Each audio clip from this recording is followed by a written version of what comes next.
Hi everyone. இன்றைக்கி அக்ஷய திருதின்றனால காலையில் நம்ம வீட்டில் டிஃபன் தக்காளி சாம்பார், இட்லி, தேங்காய் சட்னி, வடை செஞ்சாங்க. செம்மையாக சாப்பிட்டு நம்ம அக்ஷய திருதி டைம் வந்துடுச்சிங்களா. அதுக்கு இன்றைக்கி இந்த முறை நம்ம வீட்டில் வெள்ளி காயின் தான் வாங்கினாங்க. வருஷம் ஒரு வருஷம் கூட மிஸ் பண்ணாமல் ஒரு மூக்குத்தியாச்சு கோல்டில் வாங்கிடுவோம். அப்புறம் புதுசாக ட்ரெஸ் எடுப்போம். அப்புறம் ஸ்வீட்டும் செஞ்சு சாப்பிடுவோம். ஆனால் இந்த வாட்டி கோல்டு இருக்கிற ரேட்டுக்கு கோல்டை வாங்க முடியுமா பார்க்க தான் முடியுது.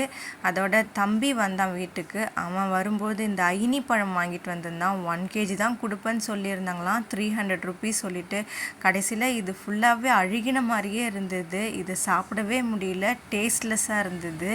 இதை பார்க்கவே சாப்பிடணுமா அப்படின்ற மாதிரி இருந்தது. வேஸ்ட்டு தான் 300 rupees. அப்புறம் என் தம்பி 1/2 kg mutton and 1 kg chicken வாங்கிட்டு சிக்கன் லிவரையும் ஃப்ரை பண்ணி சாப்பிட்லான்னு வாங்கிட்டு வந்திருந்தான். மட்டன் குழம்பு அம்மா ஸ்டைலில் அவங்க சிம்பிளாக எப்பயும் போல் செய்கிற மாதிரி செஞ்சாங்க. செம்ம டேஸ்ட்டாக இருந்தது.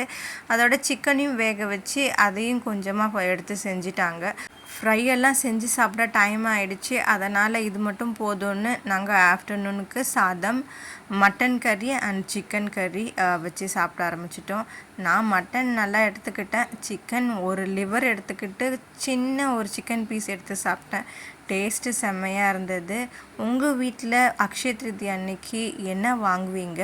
எப்படி இன்னி அக்ஷய திருதி உங்களுக்கு போச்சு அப்படின்றது எனக்கு மறக்காமல் கமெண்ட் பண்ணுங்கள். நான் ஏற்கனவே சொன்னது போல் வருஷம் ஒரு டைம் கீப்பப் பண்ணுவாங்க. அந்த டைமுக்குள்ளே துணி கடைக்கும் போயிட்டு வந்துடணும், நகை கடைக்கும் போயிட்டு வந்துடணுன்னு ஃபாலோ பண்ணிட்டு தான் இருந்தோம். தங்கம் ரேட்டு வருஷம் அதிகரிச்சிட்டே போகுது. ஒரு காலத்துலலாம் 100 ரூபாய் தங்கம் அப்படின்னு இருந்தது. இப்போது ரொம்ப விலை கூட்டிடுச்சு. நினச்சி கூட பார்க்க முடியாத அளவுக்கு தங்கத்தோட விலை அதிகரிச்சிருக்கு. இப்போவே இப்படி இருக்குன்னா இன்னும் இப்போத்தி இருக்க ஜெனரேஷன் பெரியவங்களாக ஆகி அந்த டைமில் பார்க்கும்போது தங்கத்தோட விலை எப்படி இருக்குன்னு நினச்சி பார்க்க முடியல. நீங்கள்லாம் என்ன நினைக்கிறீங்க தங்க விலைகளை பற்றின்றதை மறக்காமல் கமெண்ட் பண்ணுங்கள். Okay, bye, subscribe my channel.